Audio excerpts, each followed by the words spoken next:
This is the 40 Thrive Podcast, episode 10. You're listening to the 40 Thrive Podcast, the show created for women 40 and beyond, ready to shake things up. Get exclusive access to expert advice, support, and strategies that will inspire, motivate, and give you the tools to not just survive, but thrive. And now, your host, Jackie McDougall. Welcome to the 40 Thrive Podcast. I'm your host, Jackie McDougall. Now, before we get started with our guest today, I invite you to head on over to 40thrive.com and download our 10 tips to start thriving today. There are some bite-sized nuggets in there that will help you get thriving and keep thriving. That's 40thrive.com to get your 10 tips to start thriving today. So on today's episode, we have the sparkling and delightful Leigh Koechner.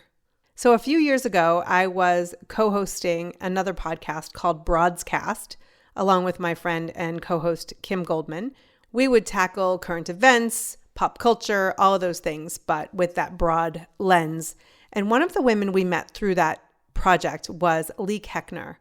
Leigh is a powerhouse. She's a mom of 5. She's married to an actor. She went back to college just a few years ago to get a degree and now is kicking some serious butt with it. I'm excited to have her on. She's a speaker, a parenting expert. She's got a master's in spiritual psychology, which she'll tell us a little bit about, and she's a spiritual teacher.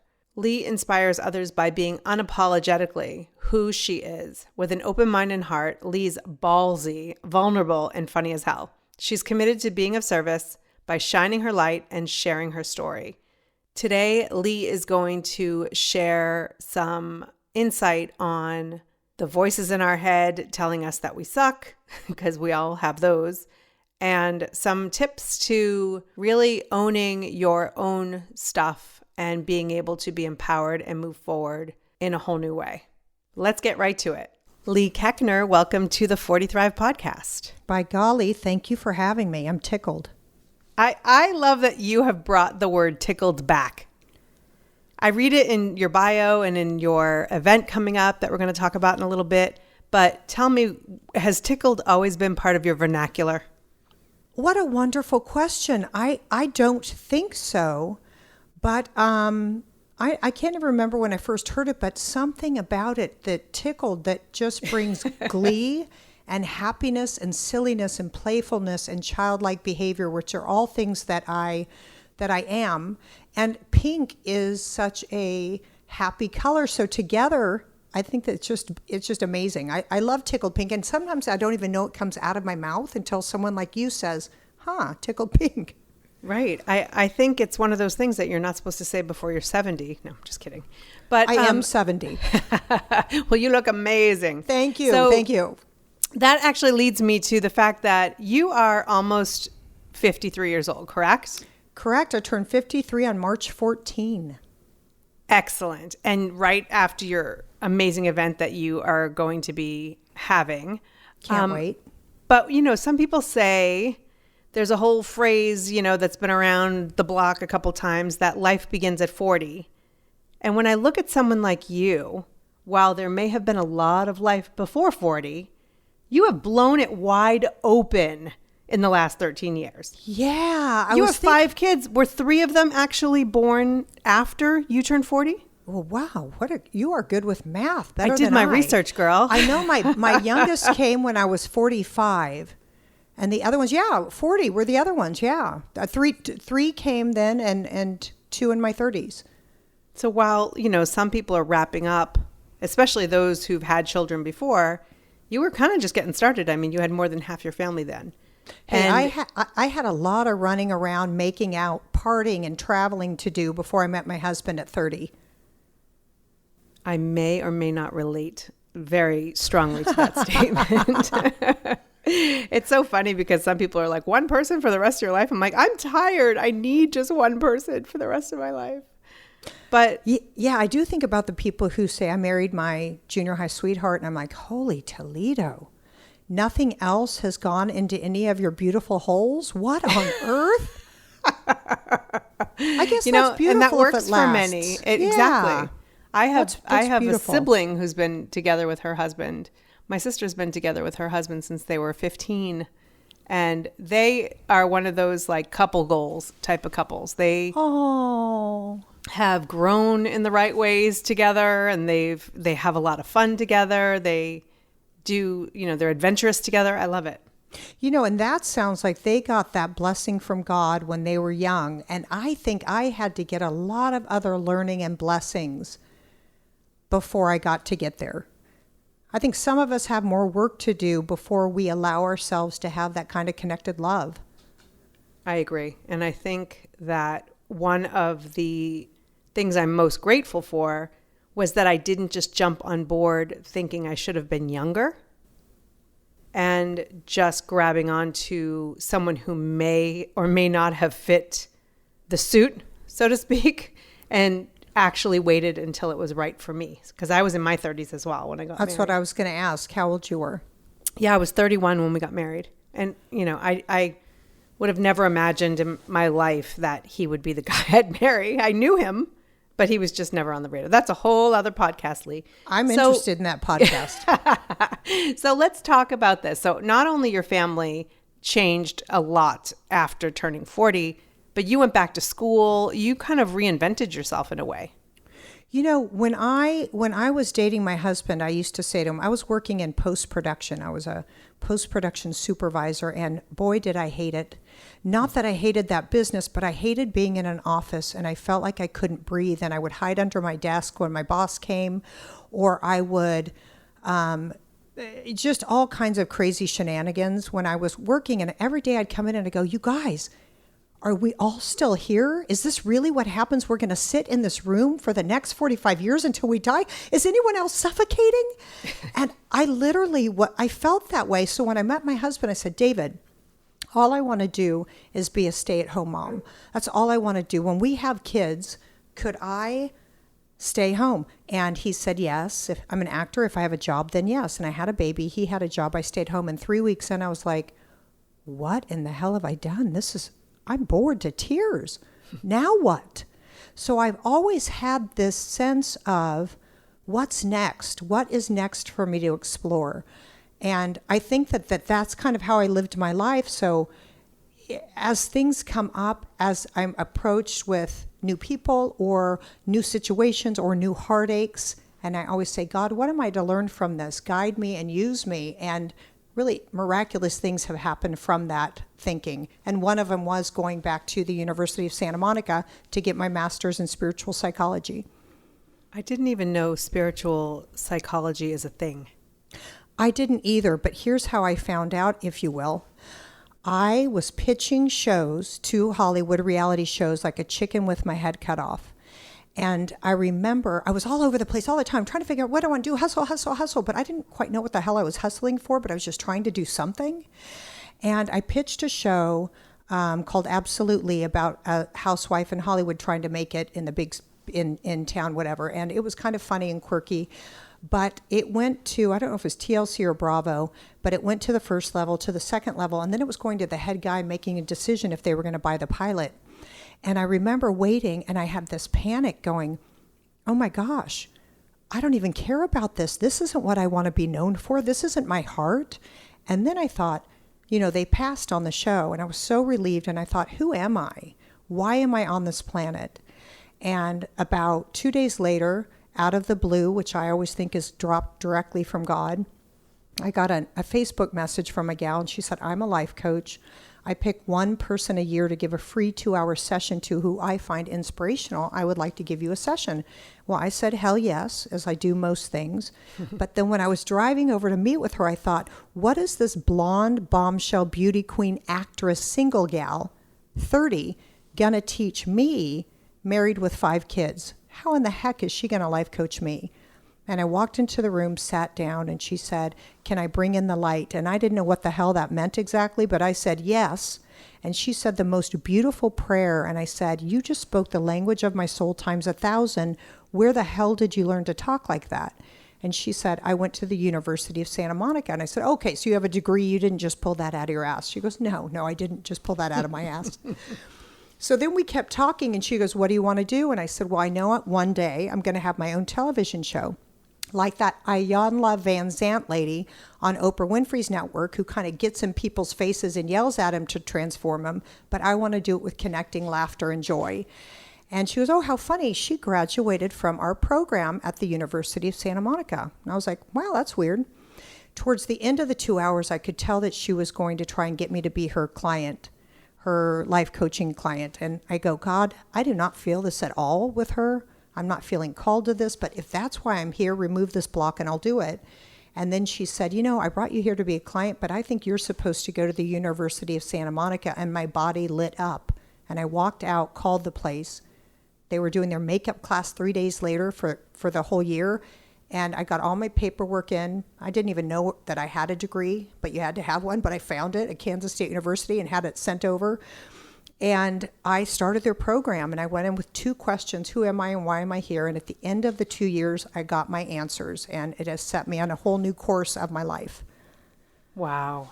I mean, that's amazing. And can we, for a half a second, give that life coach a lot of credit? Because there are a lot of people out there who would be looking for that sale and trying to teach you what she learned in Santa Monica or at Santa Monica College or the University of Santa Monica. I'm just or make money on what she learned, right? Yeah, and make some money, you know, coaching you in that direction. That would have been a very easy sale for her with a little bit of, you know, just a little bit of time with you. I think she would have made the sale. But instead, she truly thought about what you needed and led you in that direction, which clearly is what you needed.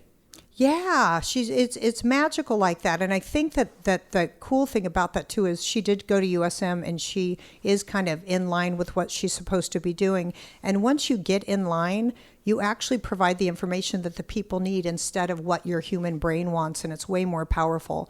So she gave her gift to me as it came to her, right? Instead of withholding and doing it her way, she stayed in line and true to her purpose, which was really beautiful. And, you know, come full circle, my husband now does some coaching with her, so I gifted her back my husband, who's paying her nicely for it. I love that. That's great. That's such a great story. So if there are women out there who are maybe struggling with those 2 questions, who are they and what is their purpose or why are they here? How are there steps that you now know that you teach people to find those answers? Oh, I'm so happy you asked that. You know, sometimes I share with people that I found those 2 things out, and then they go, that's great, and move right on. And I'm like, oh, but wait, that's the most powerful information. So I love so much that you brought it back to that, because it's so important that you heard that, you know, and that you're bringing it up for other people to hear.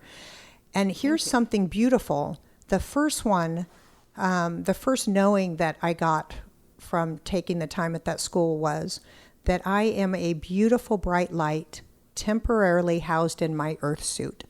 Now, I kind of took their philosophy and put it in my own lingo, because I do believe that we are temporarily housed in these earth suits, these bodies. Mm-hmm.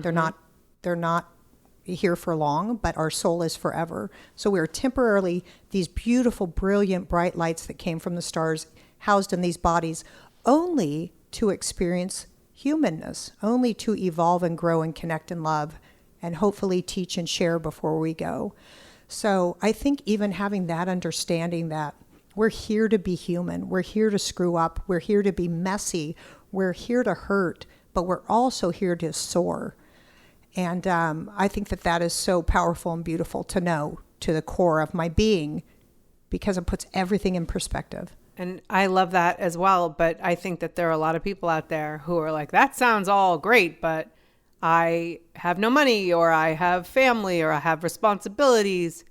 How am I going to figure out what my purpose is in this earth suit when everybody seems to be pulling me in all these different directions? I think exactly what you're saying, and what you're saying is just restating how human we are, right? And how our minds go to, yeah, but.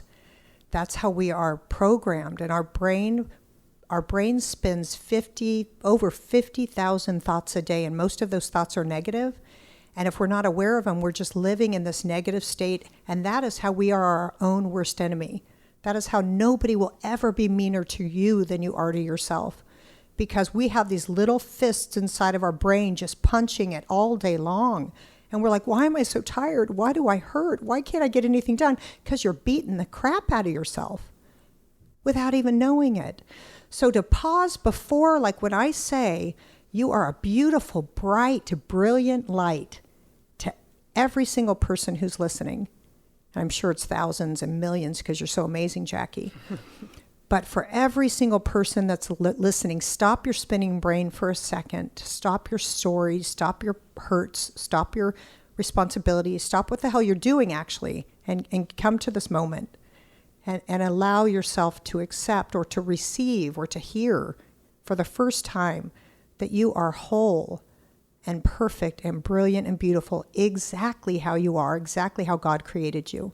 And to fight with any other thought, you're creating suffering and you're creating problems for yourself. So know that, boy, I got kicked in the stomach and that hurt like hell. I'm here to be human. I feel it. I'm going to fall on the ground. I'm going to cry. I'm going to grieve. I'm going to grieve the death of my loved one. I'm going to grieve the death of my marriage. I'm going to grieve losing that job. I'm going to grieve not having the mother I wish I would have grown up with, right? Feel all your feelings and then stand up and take a breath and say, I'm here to be human, but I'm way more than that. How can I learn from this situation? And people who are struggling with money, you know, I heard you mention that when you kind of said a bunch of things. So one thing, you know, we're going to talk about in a little bit my workshop that's coming up, but one thing that I teach in it is that there's one word that you can kick to the curb that will change your life. And although you have not signed up yet for my workshop, I'm going to share that word with you because I think it's so simple and so important. The word hard. People say, I'm going to do this, but it's going to be so hard.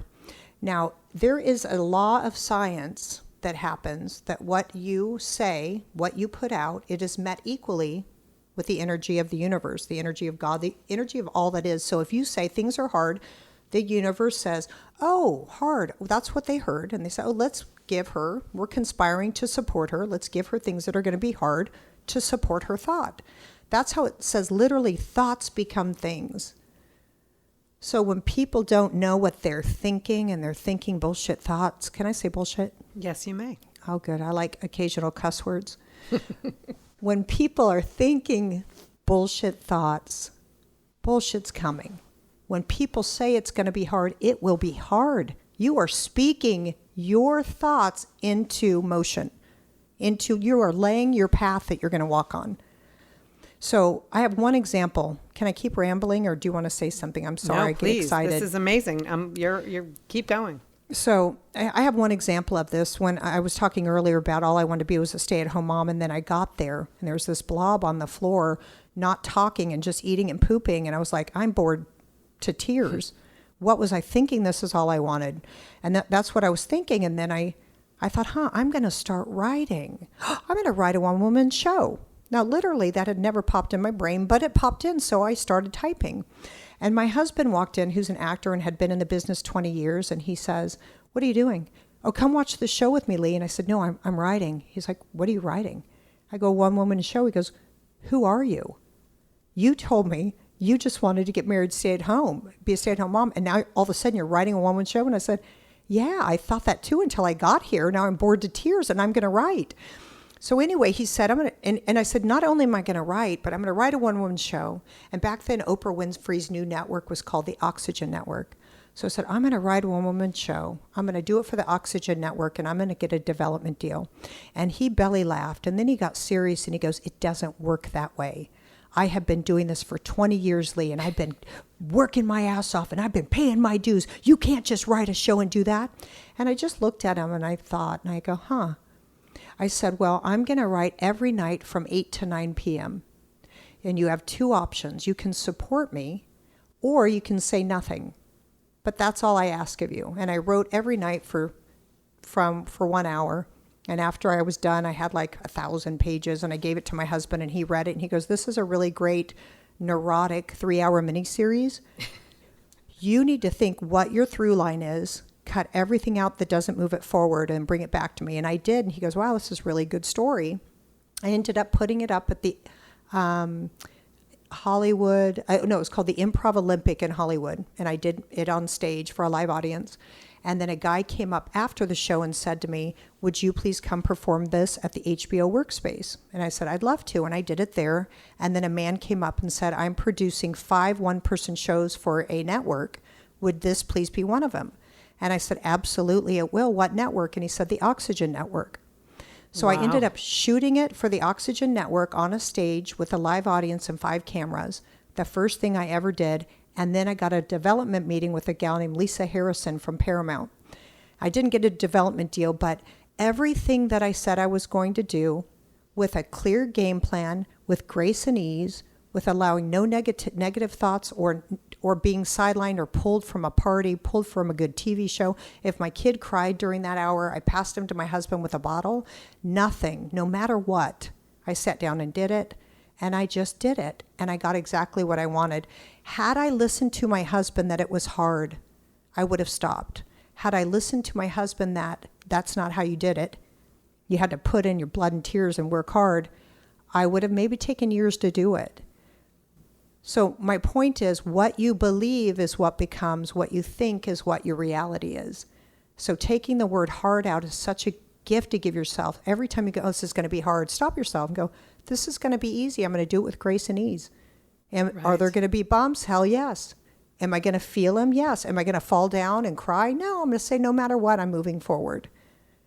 But what's amazing here, Leigh, is that a lot of people, I think, can relate to the fact that, you know, the husband or the outside influences kind of tell you that's not how things are done, and you keep moving forward. Sometimes the most success I've found is when people tell me something can't be done. You know, it's like, watch me. But what about the voice in your own head? Do you not have that? The one that tells you that you suck and that Oprah will never pay attention to you, and who are you to write something when you've never written? I mean, are you absent? Is that voice like not in your head? Oh my gracious. I'm just sighing because that voice had crippled me for 30 years. Actually, no, that voice crippled me. When I went to the University of Santa Monica, we had to think of a second-year project, and I decided I was going to do a workshop. And my voice said, who the hell do you think you are to do a workshop? You don't know crap. How dare you think you're... And this voice was so big, and I thought, well, I got to pick something voice. I got to pick something for my project. So I just started writing these workshops. And then they were teaching us to ask for things even when you feel scared to, or especially when you feel scared to. And my friend, Gina Murdoch, who's this amazing woman that I know from school, who started some really amazing things in the world already, but she said she was working with Deepak Chopra and she was going to do some stuff, this and that. And I said, hey, I'm just going to be bold and ask her. And my whole body hurt, and I thought I was going to throw up. And I just called her on the phone. Hey, Gina, it's Leigh. You know, I heard you were doing something with Deepak down at a center in Carlsbad, and I wanted to know if I could speak there. And she just started laughing, like belly laughing. And I literally almost vomited in my mouth. Yeah. It was horrific. That's not stressful. It was so embarrassing, and I felt like I was, you know, my boxing gloves were punching my brain, and my ego was hysterically laughing at me, and my old stories were all swirling around. And she said, you know, he hires doctors and best-selling authors. She goes, but my friend owns the really beautiful Center for Living Peace in Irvine that has a beautiful space. I could talk to her and see if you could do your workshops there. And I'll tell you what, you get what you ask for the way you're supposed to get it, you know? I took the chance, I took the risk, I put myself out there, I felt like an idiot. And she said, you're a little bit of an idiot, but I'm going to help you. And the very first time I walked into that room, it was full. There were probably 45 women in there. And I had never done anything like that before, and I was feeling so vulnerable.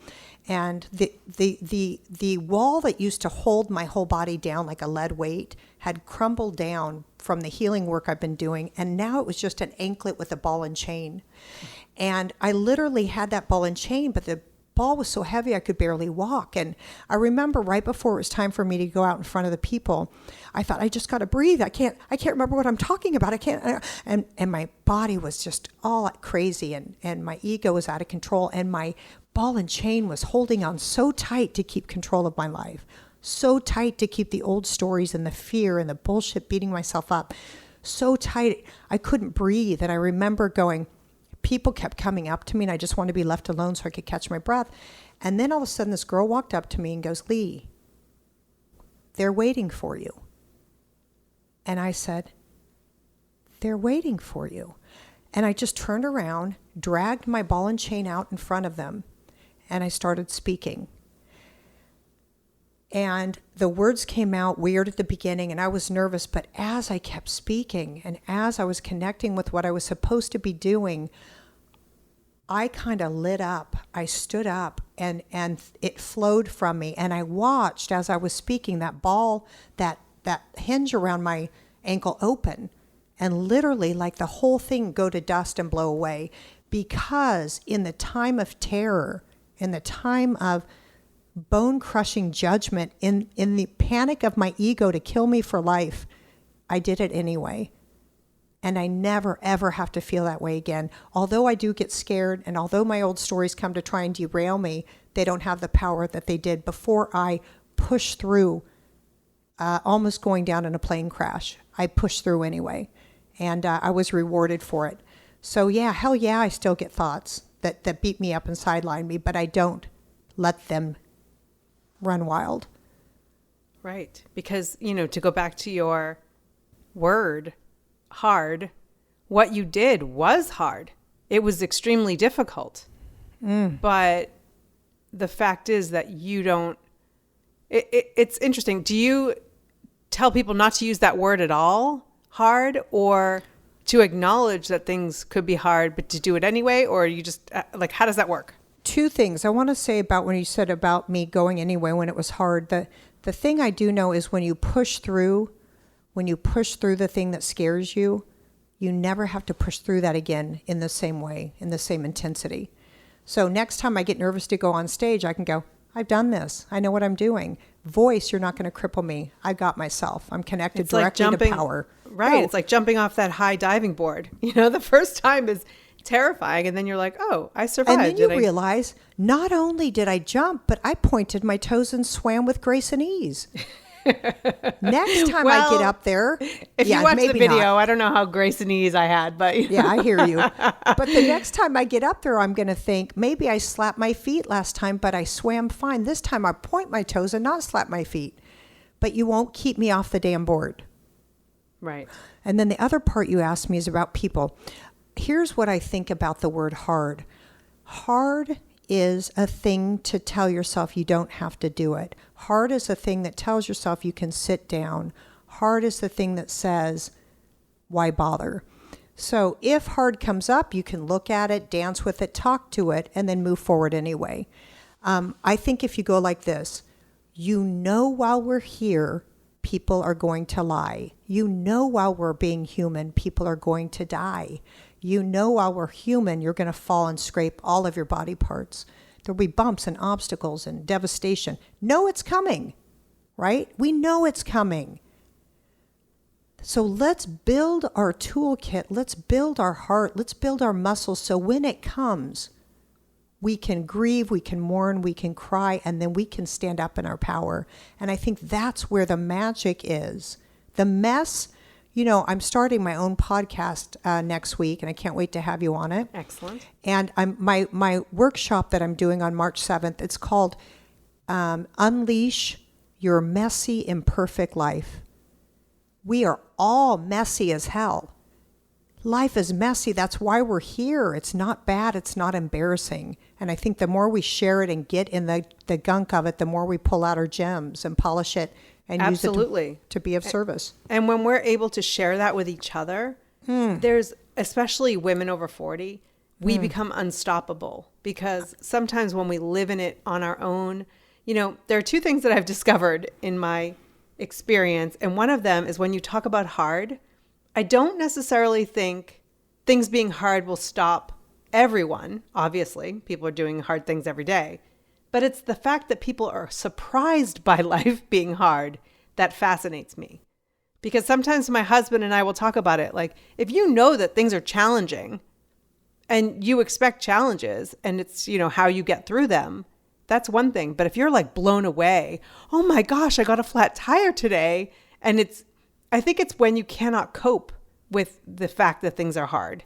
And you can't just kind of keep things in perspective that hard yeah. becomes so overwhelming. Well, I think here's the two, even hearing you say the word hard right now and hearing other people say the word hard, the thing that gets me about it is, why do we have to call it hard? Meaning, if we know there's going to be bumps, we say, oh, shoot, that bump, man, that hurt my stomach. That hurt my core. I feel sad. Now what will I do with it? So making it, knowing that the kick in the stomach, the fall onto your knee pain, maybe we don't have to use the word hard for it. Maybe we use the word kick in the stomach. Oh boy, it looks like I got some learning here to do. It's something where it becomes more gracious and empowering, because hard for me is like, this is going to be hard. This is going to be get my hands in dirty. This is going to be, I need to heal. This is going to be, oh, man, my life is in session. What can I learn? I think hard puts another obstacle in front of the beauty of the obstacle. We don't have to even label it. You're right. I think hard is a label that has a negative connotation, and most people derails. Right. Because if it's going to be hard, why bother doing it at all? When in fact, we're actually doing things that are hard every single day that we just don't have the time to stop and think about so much. I think it's when we think and think and think. I mean, how many times do you... Actually, I'm just going to skip that example because it sucks. But, you know... You're hilarious. But one of the things that I have seen in some of the women that I coach or talk to in the 40 Thrive community is this feeling of using struggle or hard as a badge of honor. How many times have you been to a party and you're like, "Ooh, that was tough getting here. You know, it was raining and then I got a flat tire or whatever." And that person's like, "Oh, well, I, fell off a roof and broke four legs and 3 arms and blah, blah, blah." Like it's like people kind of compete over how difficult things are. And it becomes part of their identity that they're constantly moving through the world, like sharing with people how difficult things are. As people share about their heaviness, not that they've overcome and learned and helping other people with it, but as they swim in it and then they share and invite other people to jump in, that is where they will stay. And when you talk about things like, oh my gosh, this again, the universe hears, oh, they need that again. It doesn't differentiate sarcasm or this or that. It meets you with what your thoughts are. So, yeah, I was working with a lady recently when I do some life coaching as well, and I would give her a tool, and she'd call me back and be like, "Oh, yeah, but then this happened and this happened, and I just threw away all the plans that you told me to do because I said to her, I'm really hearing that you want to stay in misery. I'm really hearing you're not ready or committed to do the work, and I am here when you are, and I support you, and I will pray for you, but when you are ready to commit, I just signed up for this class that I'm taking that's really a beautiful, powerful class about kind of science of our mind and our thoughts and all that kind of stuff. And it's a really neat class, but he was talking about charging. Somebody was charging for something, and this woman charged a lot of money for what she had to offer. And somebody came up and said, "Well, that's not very fair, all the people that you're excluding and blah, blah, blah. And, you should give half price. You should give free class. You should do this. You should do that." And the woman said, "The people who can afford to come are the people who are in the energy level to accept what I'm giving." Meaning, when you're down in the dumps, when you're broke, when things are bad, you're swimming in that energy level and you're attracting more of it. As you rise, you attract more abundance, different friends, more open doors. You know what I'm saying? Yeah. And she was like, that's the kind of people I want here. So I just thought that was an interesting kind of example. How you show up is how you will be treated. We tell people how to treat us. You're complaining all the time. You're going to have a shitload of friends who complain, and you guys are going to swim over in the murky lake of cold water. I want to be in a hot tub sipping on champagne. I will join you. Only if it's really clean and good champagne. Yeah, well, duh. Clearly. So I wanted to ask you though, so a lot of people would, especially with 5 kids and a busy life and, a husband who travels or is working or not working, and, it's, you have a lot going on in your home, and then you go off to college and you complete that, which is amazing in itself. But then I have seen a lot of people who then would take that degree and then do nothing with it. And so that's not you. So tell me, you've taken this degree and you've turned it into this coaching career. Can you tell me a little bit about it? Yeah, the first thing you said about people getting things and not doing anything with it, I'm in a mastermind and the guy offers unlimited phone calls. And he told me probably out of 500 people, 3 people use it. People, a lot of times we're stagnant and we learn something and then we go home and we repeat the same stuff, or the same thought comes that it's hard, why bother? It's not going to work anyway, right? We throw in the towel. But as I told you, something in me is a seeker and a learner and a teacher. And that's what excites me and lights me up. And that's just how I was wired and how I'm built. And my mother was mentally ill and stayed in bed. And she used to say, all the other kids would listen and stay out of my room except you, Leigh. Every day you would run in and say, Mother, what do we got today? What are we doing? And she'd be like, get out. Who are you? Where does this energy come from? Stop. And I think I was just born that way. I was just born, what the hell can I do now? What can I experience? What fun can I have? And I told you earlier, I'm very childlike, like I'm goofy. And the other day I farted and I laughed so hard. And I do a morning fart in my kitchen, like I'll hold it and then wait till most of my kids are in there and I'll go, oh my gosh, you guys aren't going to believe what today is. And they all go, what? And I go, pfft. And then I belly laugh. My children would like to be in your home. I can't get over it. And the other day I came out of a store with my son and we were talking and I ripped a fart and I started laughing. And I said, son, what is wrong with me? I said, I'm 52 and farting to me every day. It's like I just opened a Christmas present. Why does it bring me so much joy? And he said, I guess just because you're strange like that. And I thought, I'm strange like that. I am strange and I am childlike and I do find laughter in almost everything, even not while it hurts, but after. I can find humor in it. And I think it's a gift I'm giving my kids. Don't take this stuff so seriously. We're not here that long. Have fun. Right. And none of us get out of here alive. That's one thing we all got in common. Right. And so through this coaching, I love that you are so different and you lean into your superpowers and your sense of humor and your personality. And, you've coined terms throughout your coaching. I see on your website, I see during your free 33-day programs that you have on Facebook, but you coined the term ownership. What does that mean? Boy, I love that. It's literally owning your shit.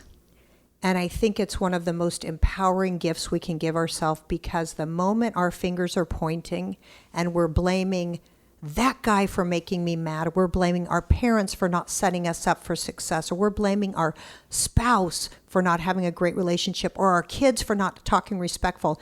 Every time I point my finger, I turn it around and bring it to my heart. And usually I have to open my palm and put my hand on my heart and tell myself, I've got you, you're okay. Or my younger self who didn't have her needs met, who's still kicking and screaming inside of my body, I got you, you're okay. Because we are 100% responsible for our lives. We have 100% responsible for where we are in life. And the minute you get that, the minute you own it, and the minute you equate that to your shit, to the good stuff, right? You can celebrate the good stuff you've done, but look at the shit. Own your shit. You created it. And it's 100% like this. If you're in a marriage that sucks, or somebody who's treating you poorly and you blame it on the other person, you actually attracted that other person. How you were feeling, how you showed up attracted the guy or girl who would treat you like shit because you feel like shit. So they're matching your energy and giving you back what you're giving them. They're reflecting or mirroring, and then you're projecting at them that they're bad. So it's interesting to have ownership of your shit. and all of your life. It's empowering because then and only then can you stand up and make a new choice, make a new decision, walk a new path. And then and only then can you change your life. And it's literally one thought at a time. One thought. You make it sound so easy, and that's what I love about it, because, you know, if you look at a mountain and how tall it is and how steep it is and how many steps it's going to take and all of that, it can be so overwhelming. But when you just take one step at a time, the next thing you know, you're up there taking a selfie with your family. You know, I mean, it's 100%. And I just like this. I've been saying this today. It just came to me earlier, but no matter what. I like that no matter what, because it's, wow, there's the mountain. I've made the decision to either push my way through with my fist or walk over it gracefully. However the heck, I've made a decision to get through that to the other side. So I'm not going to sit down and I'm not going to wring my hands how hard it's going to be, right? I'm going to make a game plan really clear, and I'm going to follow my game plan. And I know when I do, I'll get to the other side. It's the same as if anything you want to do, you want to write a book, you want to move, you want to get a new job, you want to have a better relationship, you write down at the top what you want. You write down all the little baby steps it would take to get it. And then you start walking the baby steps. And you can't help but get it. You cannot help but get it. The only way you can't get it is if you sit down or you choose it's too hard.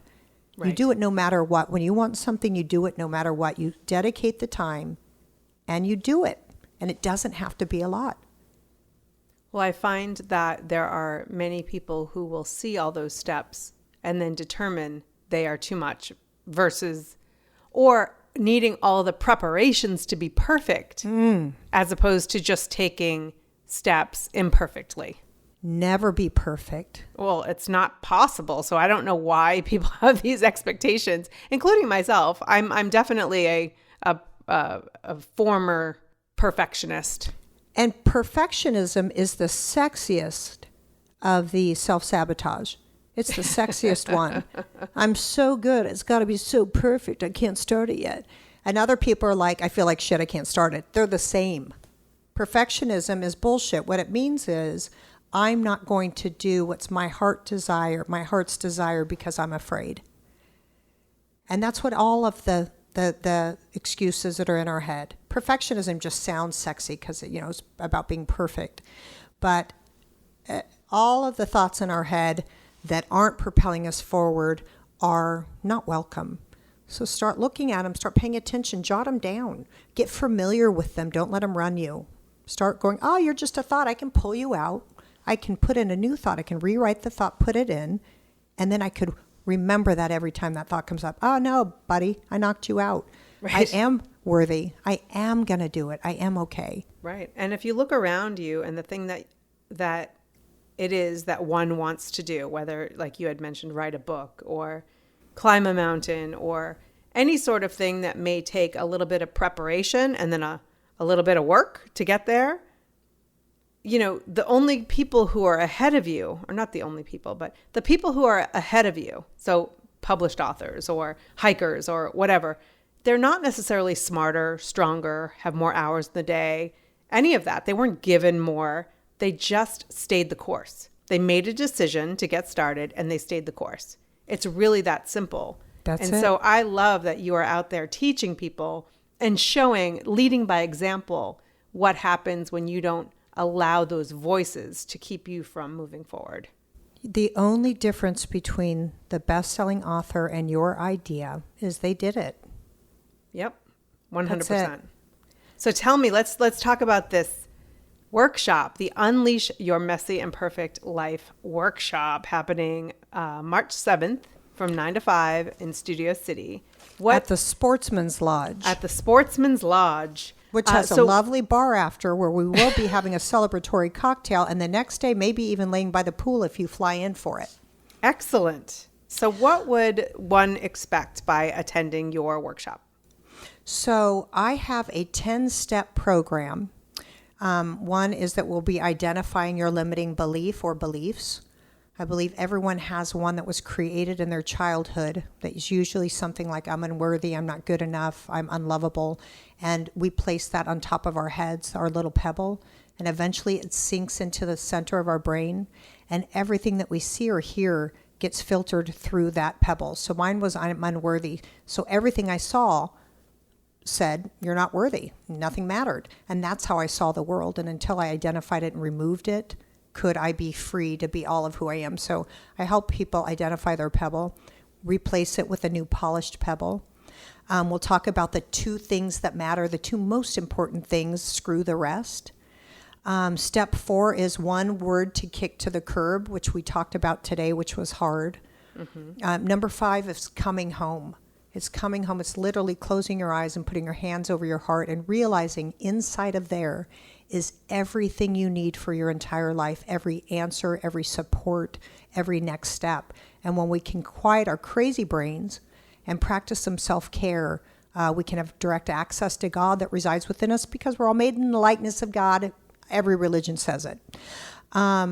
Step 6 is mindfulness and martinis. And it's about the magic of mindfulness and helping people experience it and how simple it is. You don't have to savor a raisin to get the magic of mindfulness. And I talk a little bit about martinis as well because I do like to drink them. I like to do high kicks. I like to do the splits. As I've gotten into the spiritual world, a lot of people don't do that. They get so spiritual that they whisper, and you can barely hear what they're saying sometime with Eckhart Tolle or Deepak Chopra or some of the greats. But I realized I'm bringing all of me to what I do. I'm bringing my cuss words, I'm bringing my martinis, and that I don't have to change a thing. I'm ready exactly how I am to give the wisdom of my heart. And that's kind of unleashing who you are, where you are, that we'll be talking about. Number 7 is ownership, which we talked about, is helping people pinpoint the shit and how they can shift it and to own it. And it's a gift to give yourself, nothing to beat yourself up over. Mm-hmm. And then something I love is called FIG and GIG, find your gift and give your gift. And I think that's why we're on the planet. And when we can find why we're here and be in line and share it to make a difference in the world, it's literally heaven on earth. It's why we're here. Number 9 is called partner with power, that there's a higher, this grand connective energy source that runs through all of us, that's in everything, and God and universe and everything. And we have direct access to it, and how to partner with power in all that you do. So you show up as your most powerful self, not just your human brain puny self. And finally, number 10 is called just serve. And I think that when we are in service, there is nothing more beautiful. And when you're in a funk and you do something for someone else, I just went through the hardest year of my life last year. And I do these 33-day programs. And somebody told me, I said, hey, I'm postponing this program because, I'm going through a hard time. And I coiled up in my bed and that just fed me to go deeper into the dark hole. And I said, what the hell am I doing? And I stood up about a week later and I said, I'm doing my 33-day program. And as I gave of my heart and as I shared my messages, I was healing myself. I was giving myself fuel of doing what I loved. So being of service, there is nothing more beautiful to make a difference in the world, and it makes a difference in yourself. And as you give, you get. So those are my 10 steps, and we'll be doing it from 9 to 5 in Studio City, California. And I just know that the women who have signed up so far, and I'm so open to men as well because we all are connected. And the women who signed up so far are just powerful, amazing women. And it's going to be something where we're going to belly laugh, we're going to cry. You're going to get tangible tools, and you're going to connect with a community of like-minded women. And it's going to be a powerful day. And by golly, I know that when I give, I get, and I can't wait to see what I get from it as well. Yeah, it sounds amazing. So what would you say to that woman who is listening right now? And she's like, oh, I need this so much, but she's terrified to take the plunge. Oh, I'd say thank that emotion. Say thank you to that feeling in your body. Say thank you to that story in your mind. And then tell it something new. I am more than you. You're just a small part of me. I am a child of God. I have the power of 1,000 stars, and I'm going to take the jump, and I'm going to be vulnerable, and I will greatly be rewarded for it. And I welcome her. And I welcome people who don't really think they have anything to work on as well, because that's why we're here. We're always here to learn and push ourselves and go outside of our comfort zone. And I will make everyone do that. Are there really people who don't think they have something to work on? I haven't met them. Well, some people are like, no, I'm good. And I'm like, oh, you need to come to 2 of them. It's like Deepak Chopra says, when people say, I don't have time to meditate, he says everyone should meditate once a day. And for the people who say, I don't have time, they should do it twice. Right. Yes, I heard something like that. It's so funny because it's when your mind is the most craziest that you need it the most. Yeah. Well, I am excited for this workshop and everything that you are doing. And if you are a 40 Thrive listener, Leigh has been so generous to also offer a free 30-minute call with her. What does that look like, Leigh? Yeah, so they will email my assistant, Alicia. She will schedule it, and then you can bring to the table whatever is heavy on your heart. If you want to hear about my workshop, if you have a question, if you have something that you're navigating and you don't know next steps, if you feel so in despair, you just need to know how to breathe. Whatever it is, I'm welcome to talk to you for 30 minutes on me, and would be happy to connect. And you can also go check me out at my website, which is my name. It's just www.leigh, and you spell it leigh.la. And on there, you talked earlier about my 33-day programs. If you click the number 33, you can find my program, Ownership, Fig and Gig, Coming Home. I have 7 programs for free for you to go day by day and fill yourself. That's great. They can get a little taste of Leigh before they head on over to the workshop on March 7th. You can get a lot of taste of Leigh. Hey, so before we go, one thing I ask all of my guests, what does it mean to you to 40 Thrive? It means to me to 40 Thrive to open my mind and heart, to welcome all of it, all of life, to be in gratitude, and to move powerfully as an agent of love. That is absolutely beautiful. Thank you, Leigh Koechner. I love you, Jackie. I love chatting with you anytime. Oh, thank you so much for having me. I appreciate it. And your butt must be in a seat at my workshop. I need your loving energy. Woo! Excellent. I'll be there. 40 Thrivers, you will see Jackie in person and get a little nugget as well. So I look forward to seeing you all. It's a win-win. Yeah, we are a win-win, sister. Thanks so much for listening. To get more information on Leigh's workshop or your free 30-minute consultation, head on over to 40thrive.com/10. That's 40thrive.com/10. Don't forget to hit that subscribe button, because when you do, the podcast will automatically show up in your favorite podcast app, and you have one less thing to do on your to-do list. If you have someone in your life you feel would benefit from this podcast episode, please share it with her. It could be just the thing to get her to start thriving. Thanks so much for listening. Take care and keep thriving.